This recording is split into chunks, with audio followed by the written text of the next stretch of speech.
नमस्कार दोस्तों, good morning, सुप्रभात, जय श्री कृष्ण। विद्या शक्ति एजुकेशन के ऑनलाइन प्लेटफॉर्म पर सभी मित्रों का एक बार फिर से हार्दिक स्वागत और अभिनंदन करता हूं दोस्तों।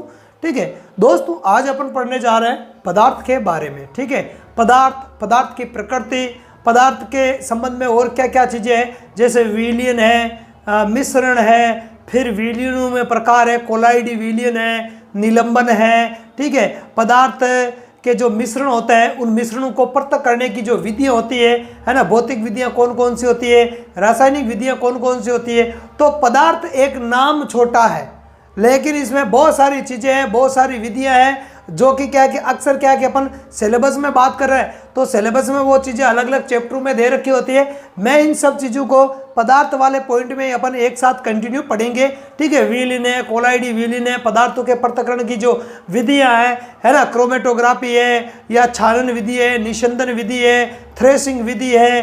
ठीक है, या आपके जो प्रभाजी आसवन है, आसवन विधियाँ है। तो ये सब पदार्थों के संबंध में ही है। तो विभिन्न प्रकार के पदार्थ और पदार्थों की प्रकृति, पदार्थ की विशेषताएं, पदार्थ की अवस्थाएं, ठोस, द्रव, गैस, इन सब बातों के बारे में चर्चा करने वाले हैं इन क्लासों के अंदर। तो आज नया पॉइंट हमारा स्टार्ट हो चुका है पदार्थ। इससे पहले हमने परमाणु और अणु के बारे में संपूर्ण जानकारी प्राप्त कर ली है। संपूर्ण का मतलब है कि सिलेबस के अकॉर्डिंग, संपूर्ण का मतलब क्या है, सिलेबस के अकॉर्डिंग हमने संपूर्ण जानकारी प्राप्त कर ली है। आज अपन नया पॉइंट स्टार्ट कर रहे हैं पदार्थ। तो आपको यदि परमाणु और अणु के बारे में डिटेल से जानकारी लेनी है तो मेरे हिसाब से 24 या 25 वीडियो मैंने उसके अपलोड कर रखे हैं, तो वही वीडियो आप जरूर देख लेंगे। इसके अलावा परमाणु और अणु से संबंधित बात करें तो तत्व है आवर्त सारणी, आवर्त सारणी की बात करते हैं तो आवर्त सारणी को भी अपन बाद में स्टार्ट करेंगे। ठीक है, फिलहाल अभी पढ़ रहे हैं अपन पदार्थों के बारे में। तो पदार्थ वाला पॉइंट भी लंबा चलेगा, काफ़ी दिनों तक चलेगा,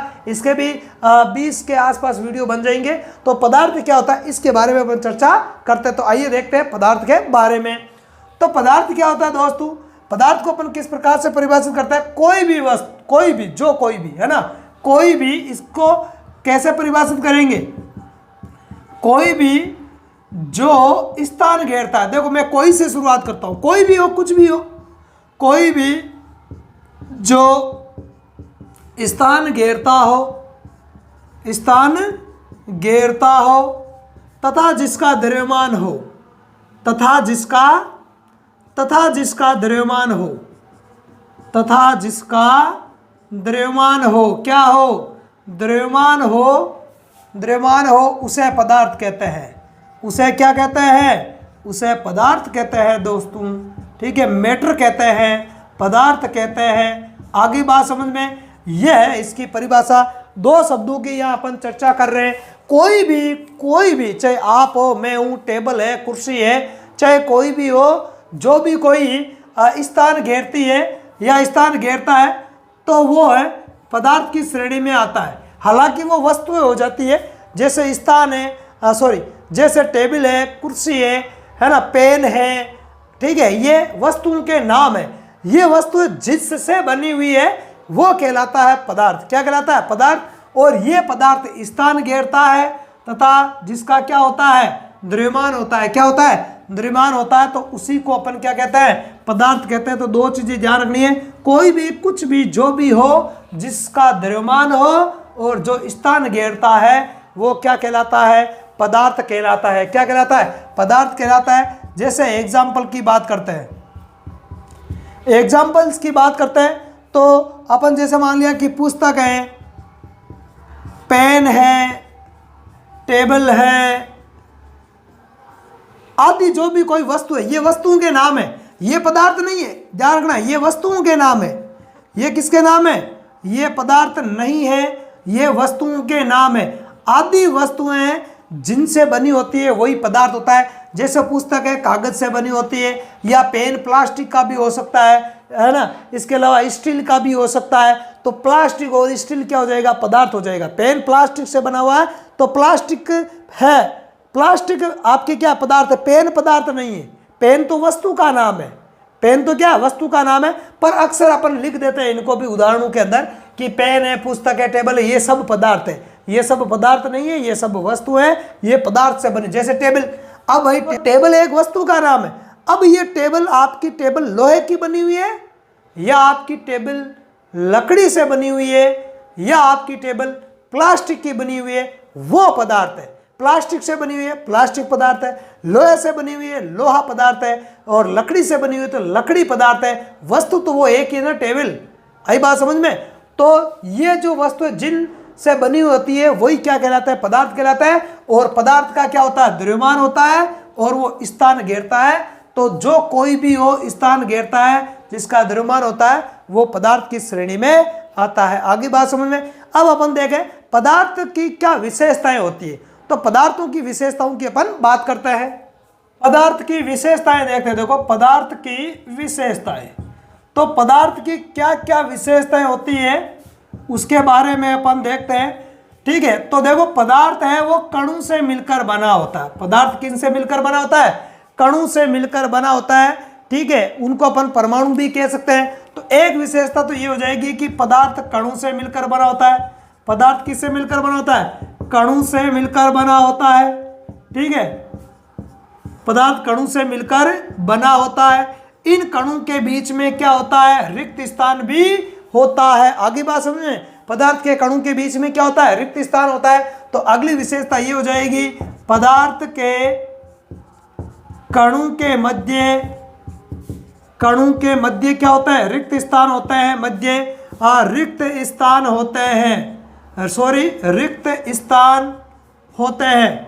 अब ये रिक्त स्थान कम भी हो सकते हैं ज्यादा भी हो सकते हैं। आगे हम अपन जब पढ़ेंगे ठोस, द्रव और गैस तो देखेंगे कि ठोस में पदार्थ के कणों के बीच में रिक्त स्थान कम होता है। मतलब ठोस में पदार्थ के जो कण होते हैं वो पास पास में होते हैं। द्रव में पदार्थ के कणों के बीच में थोड़ा सा गैप ज्यादा होता है ठोस की तुलना में। और गैसों में पदार्थ के कणों के बीच में जो रिक्त स्थान है वो ज्यादा होता है। आगे की चीजें आगे धीरे धीरे देखते जाएंगे। जुड़े रहो, देखते रहो, मस्त रहो, पढ़ो।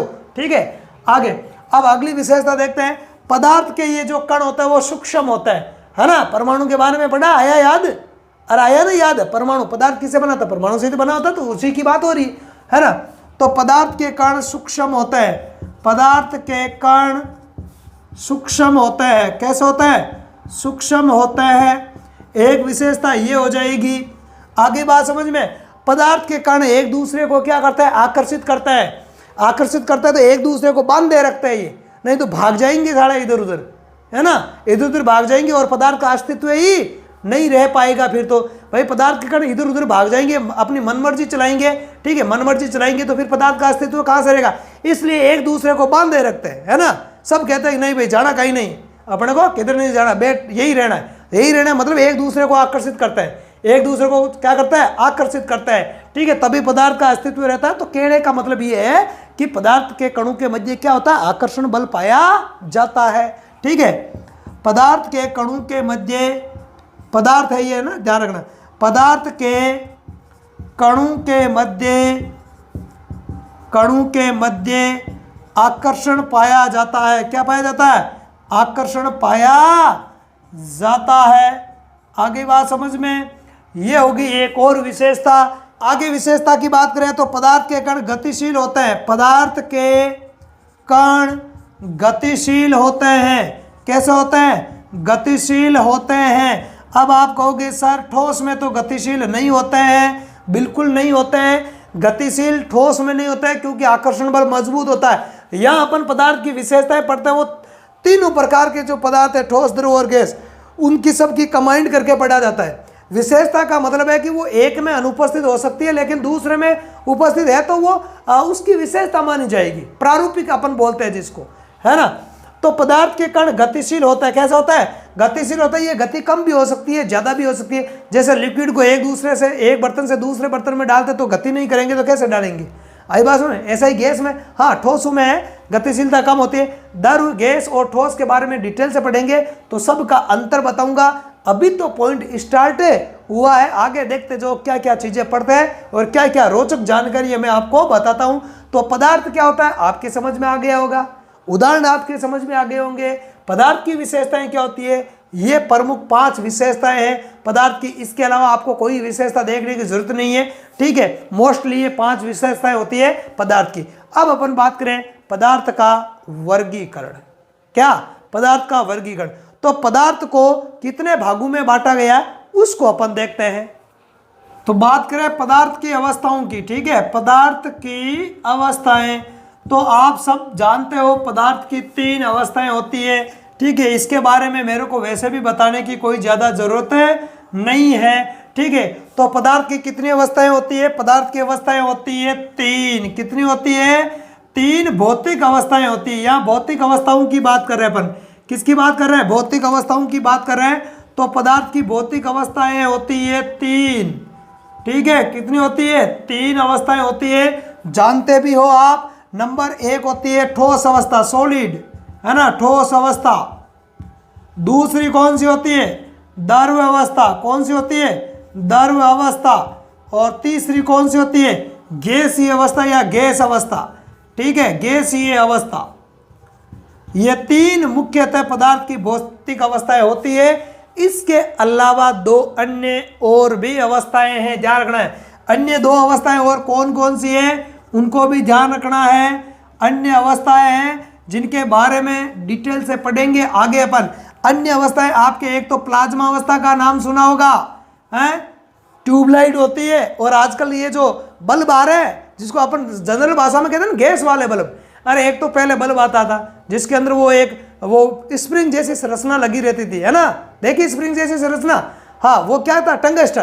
क्या था? टंगस्टन। वोल्फ्राम W जिसका प्रतीक है, टंगस्टन जिसका सामान्य नाम है। तो उस वोल्फ्राम या टंगस्टन की एक स्प्रिंग लगी हुई होती है, उससे प्रकाश का उत्सर्जन होता है, लेकिन उससे विद्युत ऊर्जा ज्यादा खर्च होती है। तो आजकल क्या है? आजकल गैसों वाले बल्ब आ गए, ट्यूबलाइट आ गए, है ना, आयनीकृत गैसों की जो ट्यूबलाइट्स है ना, वो आगे नियोन की है, हीलियम की है। तो नियोन, हीलियम ऐसी गैस है इन ट्यूबलाइटों में भरी होती है। तो उसमें प्लाज्मा अवस्था होती है। पदार्थ की कौन सी अवस्था होती है?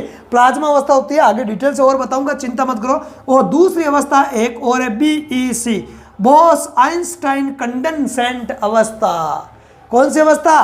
बोस आइंस्टाइन कंडेंसेंट अवस्था। किसने? सर जेसी बोस और आइंस्टाइन ने इस अवस्था को प्राप्त किया था। इनके बारे में भी डिटेल से पढ़ेंगे। बल्ब में इनमें किसका गैस का उपयोग होता है, सबके बारे में डिटेल से पढ़ेंगे, चिंता मत करो, जुड़े रहो। तो ये 2 अन्य अवस्थाएं, लेकिन ये कृत्रिम अवस्थाएं है भाई। कैसी अवस्थाएं हैं? कृत्रिम है, मतलब इनको विशेष परिस्थितियों में प्राप्त किया जाता है। नेचुरली ये अवस्था है वो बहुत ही कम पाई जाती है या नहीं पाई जाती है। बात करें तो सूर्य और तारों के अंदर जो प्लाज्मा पाया जाता है, ये बात है, ये प्राकृतिक रूप से पाया जाता है भाई। सूर्य और तारों के अंदर पदार्थ की जो प्लाज्मा अवस्था है वो पाई जाती है, इसलिए तो सूर्य वगैरह वो क्या है, इतनी अधिक ऊष्मा उत्सर्जित करता है। तो वो एक बात है। बाकी साधारण कंडीशन में, साधारण परिस्थितियों में ये अवस्थाएं पदार्थ की नहीं पाई जाती है। पदार्थ की 3 ही अवस्थाएं पाई जाती है, जिनको भौतिक अवस्थाओं के नाम से जानते हैं। भौतिक अवस्था क्यों कहते हैं? भौतिक अवस्थाएं? क्योंकि इन अवस्थाओं को आसानी से भौतिक विधियों के द्वारा एक दूसरे में परिवर्तित किया जा सकता है। ठोस को द्रव में बदल सकते हो, द्रव को गैस में बदल सकते हो, आगे पढ़ेंगे डिटेल से, है ना। द्रव को गैस में बदल सकते हो, गैस को द्रव में बदल सकते हो। साधारण भौतिक प्रक्रमों के द्वारा इन अवस्थाओं को एक दूसरे में परिवर्तित किया जा सकता है, इसलिए इनको क्या कहते हैं? भौतिक अवस्थाएं कहते हैं। क्या कहते हैं? भौतिक अवस्थाएं कहते हैं, ठीक है। और इसके साथ साथ इनके कौन कौन से लक्षण होते हैं, इन सबको अपन डिटेल से पढ़ेंगे, लेकिन अभी नहीं, आगे पढ़ेंगे। अभी अपन क्या करेंगे, जितना हमने पढ़ा है उसका मैं एक बार आपके लिए नोट्स लिख देता हूं व्यवस्थित तरीके से। आप उसका स्क्रीनशॉट लेके रख लेना। चाहो तो अपनी तरीके से उन नोट्स को देखकर आप उसमें और अपनी तरीके से कोई नई चीज़ें ऐड कर सकते हो, काटाछेटी कर सकते हो, आपको जो याद है, ठीक है, तो उस हिसाब से अपने हिसाब से नोट बना सकते हो। तो पहले मैं उसके नोट्स बना देता हूँ। तो देखते हैं दोस्तों, ठीक है, परिभाषा देखते हैं। सबसे पहले परिभाषा है वह जिसका द्रव्यमान हो। क्या हो? आप पहले एक बार इसका स्क्रीनशॉट ले लो साफ सुथरा। ओके, ठीक है, हो गया। हाँ, आगे बात करें तो वह जिसका द्रव्यमान हो तथा स्थान घेरता हो। 2 चीजें ध्यान रखनी है। उसे क्या कहते हैं? पदार्थ या द्रव्य कहते हैं। पदार्थ को द्रव्य भी कहते हैं, अंग्रेजी में बोलते हैं मैटर, ठीक है। क्या बोलते हैं? मैटर। तो अंग्रेजी में बोलते हैं इसको मैटर या पदार्थ कहते हैं। आगे देखो, आगे बात करें, हमारे आसपास की सभी वस्तुएं पदार्थ या द्रव्य से बनी होती है। जैसा कि मैंने बताया था, पुस्तक वस्तु है, पदार्थ से बनी हुई है। कलम, जल, वायु, जीव आदि, ये सब क्या है? कोई ना कोई वस्तु है, कोई सजीव वस्तु है, कोई निर्जीव वस्तु है। ये सब किससे बने होते हैं? पदार्थों से बने हुए होते हैं। आगे देखते हैं पदार्थ की विशेषताएं। तो पदार्थ की कौन कौन सी विशेषताएं होती है उनके बारे में अपन चर्चा करते हैं। पहली विशेषता देखो, पदार्थ की पहली विशेषता है पदार्थ कणों से मिलकर बना होता है, बिल्कुल सही बात है। दूसरी विशेषता हो जाएगी पदार्थ के कण अत्यंत सूक्ष्म होते हैं, ठीक है।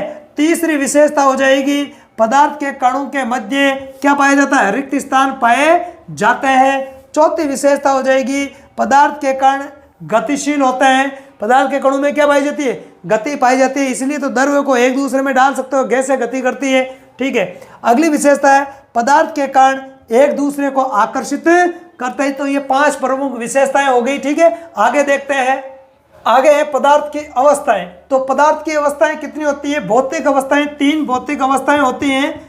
कौन कौन सी होती है, पहली भौतिक अवस्था है आपके ठोस अवस्था। कौन सी अवस्था है, ठोस अवस्था। दूसरी अवस्था का नाम है द्रव अवस्था, लिक्विड स्टेज, ये होगी ठोस, और ये होगी गैसीय, ठीक है। तो गैस अवस्था। 3 मुख्य भौतिक अवस्थाएं होती है। कितनी अवस्थाएं होती है, 3 मुख्य भौतिक अवस्थाएं होती है। इसके अलावा पदार्थ की 2 अन्य और अवस्थाएं भी होती हैं जिनके नाम है प्लाज्मा अवस्था और दूसरी है बीईसी, बोस आइंस्टाइन कंडेंसेंट अवस्था। जब डिटेल से पढ़ेंगे तब बताऊंगा, ठीक है। अभी शॉर्ट फॉर्म में याद रखो, बीईसी, बोस आइंस्टाइन कंडेंसेंट अवस्था, प्लाज्मा अवस्था, इन सब विशेषताओं की अर्थात कुल कितनी हो गई, कुल विशेषताएं हो गई 3 + 2 5। कितनी, 5। 3 + 2 5 है। ये 5 अवस्थाएं हैं। तो ये 5 अवस्थाएं, पांचों के बारे में अपन डिटेल से पढ़ेंगे। क्यों, क्योंकि इसके उपयोग आते हैं। कौन से, प्लाज्मा अवस्था के उपयोग पूछे जाते हैं। जैसे कि ट्यूब लाइट जो होती है उसमें कौन सी गैस अवस्था है या गैस की कौन सी अवस्था काम में ली जाती है, प्लाज्मा अवस्था है। अलग अलग ट्यूबलाइटों का रंग है वो अलग अलग क्यों होता है, कोई नीली, पीली, लाल, गुलाबी ऐसी जलती है।